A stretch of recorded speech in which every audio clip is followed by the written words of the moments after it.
Friends, तो welcome back to my channel. तो मेरे चैनल में आपका एक बार फिर से स्वागत है और ये वीकेंड व्लॉग है। और देखिए, मैंने आंवलों का अचार डाला है। तो इसकी फुल जो रेसिपी है वो मिल जाएगी आपको मेरे इसी चैनल के शॉर्ट वीडियो में, पूरी रेसिपी।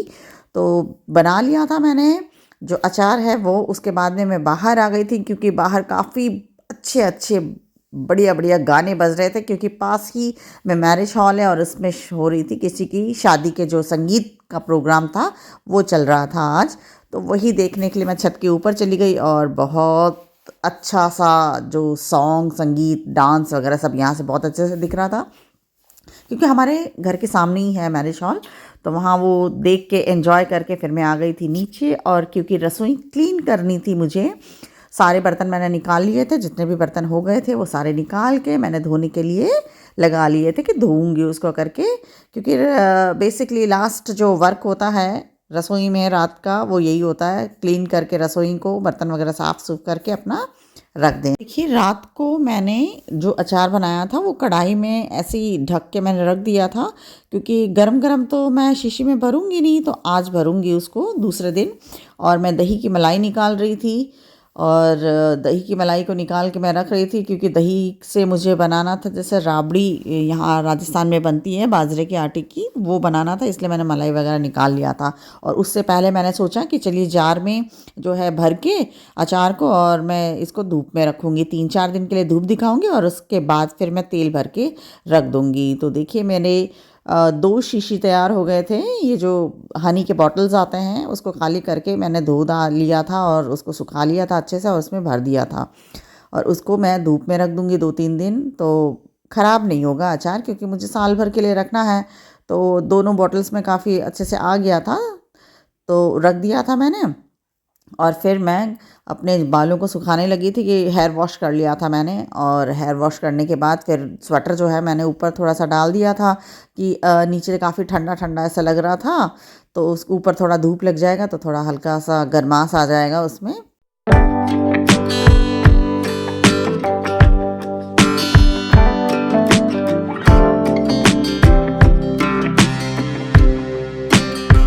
तो ये देखिए, हमारे मोगली की स्केट्स की ट्रेनिंग चल रही है। स्केट्स उन्होंने पहन लिया था और उन्होंने कहा है कि मुझे चलाइए रोड पे करके, तो उनको ले गए थे, थोड़ा सा 1-2 चक्कर खिलवाया स्केट्स पहन के, और फिर उनको वापस ले आए थे उनके जो चाचा हैं वो और उनके जो कज़िन हैं वो।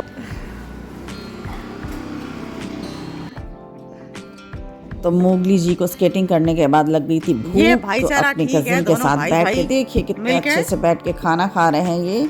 और दोनों ही मतलब किस तरीके से बैठे हैं एक दूसरे के एकदम करीब, और वैसे बहुत प्यार है दोनों में, लेकिन जब खिलौनों के लिए लड़ाई होती है तब देखो इनका तमाशा।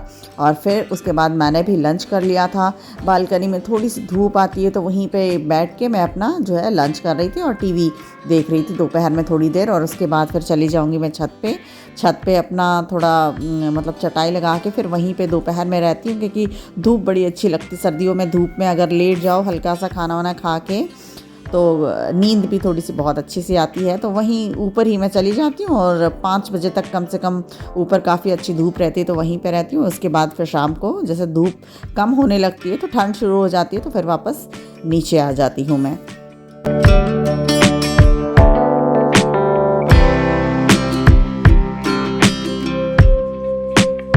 तो शाम को 6:30 बज गए थे और मैंने दीप जला के अपने घर को बहुत ही अच्छे से सजा दिया था। लेकिन काफ़ी हवा चल रही थी तो दीपक बड़ी मुश्किल से जल रहे थे, लेकिन फिर भी मैंने बहुत मतलब 2-3 बार बुझ भी गए थे, लेकिन फिर भी मैंने दोबारा जला के उसको दीपकों को एकदम कायम 2-3 घंटा काफ़ी अच्छे से मैंने जगमग रखा। क्योंकि कल जो है हमारे जो राम जी हैं वो 500 साल बाद अयोध्या लौटे हैं, तो उसी खुशी में हम अपने घर को दीपक से सजा रहे हैं। सारे ही हमारे जो आस पड़ोस है उन्होंने भी सजा लिया था, बहुत ही सुंदर लग रहे थे। 3 दिन घर काफ़ी सुंदर तरीके से सब लोगों ने सजाया था। तो देखिए कितने अच्छे लग रहे हैं दीपक। लेकिन आपको ये दीपक हिलते हुए काफ़ी दिख रहे होंगे क्योंकि हवा काफ़ी तेज़ चल रही थी। बीच बीच में दीपक ये भी हो रहा था, तो फिर उसको दोबारा जला रही थी। और ये दूसरा दिन है और हम सब सुबह से ही टीवी के सामने बैठ गए थे। टीवी में प्रोग्राम आ रहा था, जो स्थापना वाला जो प्रोग्राम है राम जी का अयोध्या में जो चल रहा था लाइव, वो सब हम देख रहे थे बैठ के, और नाश्ता वगैरह भी हमने कर लिया था बैठ के। और देखिए ये मैंने सब आंवला जो होता है उनको सुखा लिया था। आंवला का मैं डेली रस निकाल लेती हूँ, रस निकालने के बाद जो उसका बचता है रेसिड्यू उसको मैं सुखा लेती हूँ और उसका पाउडर बना लूँगी मैं। और ये देखिए चाय पत्ती जो होती है इनको भी धो के सुखा लिया था, चाय बनने के बाद जो हम फेंक देते हैं उसको। और ये जो चाय पत्ती है इसको डालेंगे, जैसे तुलसी में डालना है या पेड़ पौधों में डालना है, तो इससे थोड़ा उनको अच्छा न्यूट्रिशन मिलता है। और ये देखिए ये मेरा पार्सल आ गया था, जो मैंने आपको शायद पिछले व्लॉग में दिखाया था कि जैकेट आया था, साइज़ जो है वो प्रॉपर नहीं आ पाई थी, एक साइज़ छोटी आ गई थी, तो मैंने दोबारा उसको एक्सचेंज में दिया था। तो उसके बाद में एक्सचेंज होके ये आ गया है मेरा जो जैकेट है, हाफ़ जैकेट। और इस बार बहुत ही अच्छे से आया है, साइज़ बहुत ही परफेक्ट है और कलर भी काफ़ी सुंदर आया है, वाइन कलर आया है जो कि मुझे बहुत पसंद है। तो इसको भी नाप लेते हैं। तो मैं कलर देख रही थी और बहुत ही सॉफ्ट था, मटेरियल भी काफ़ी अच्छा था। लेकिन ये मैंने दूसरे जो ब्रांड है वो मंगवाया, जैसे जैसे इस बार मैंने मॉन्टे कार्लो को मंगवाया है। तो मॉन्टे कार्लो को मेरा साइज़ एक्सेल एकदम परफेक्ट आता है, तो वही मैंने पहन के देख लिया था और देखिए कितना परफेक्ट आया है। मैं बहुत खुश हो गई कि आखिरकार मेरा हाफ़ जैकेट एकदम फिट आ ही गया एक्सचेंज करने के बाद भी।